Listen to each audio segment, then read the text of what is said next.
Graffiti করা যায়, আমি বললাম একটু তোমরা নিজেরা অনেক সময় তোমাদের তো হাতের লেখা সুন্দর না, তোমরা হাতের লেখা যাদের তোমাদের সুন্দর ব্যবহার তোমরা করো, আর পারলে আর্ট কলেজের কিছু ছেলে তোমরা নাও, আমি টাকা দিই। এরা বলছে না ঠিক আছে, আমরা এরা খুশি হয়ে চলে গেল সবাই।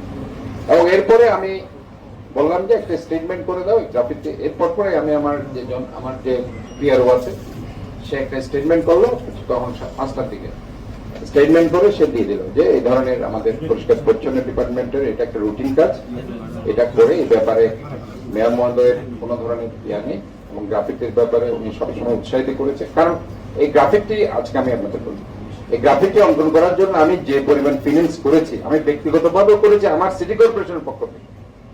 যখনই এরা এসেছে যে বলছে ভাই আমরা কিছু টাকা লাগবে, আমি দিয়েছি অথবা সিটি কর্পোরেশন দিয়েছি, এটাকে অস্বীকার করলে আমি কিন্তু এটা আইসা বলুক এটা যে দিনে। তো কাজে এই ধরনের কথা যদি কেউ বলে যে আমি গ্রাফিকের বিরুদ্ধে অমুকের বিরুদ্ধে, এটা আসলে খুবই অগ্রহণযোগ্য কিছু কথা।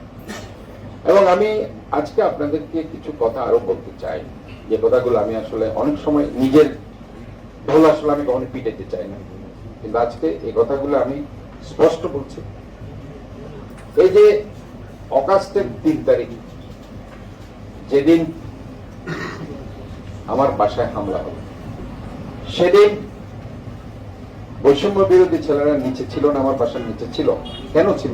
তার মধ্যে স্যার টাকা নিয়ে গেছে আমার কাছ থেকে, তারা সবসময় ফিলিংস বিভিন্ন,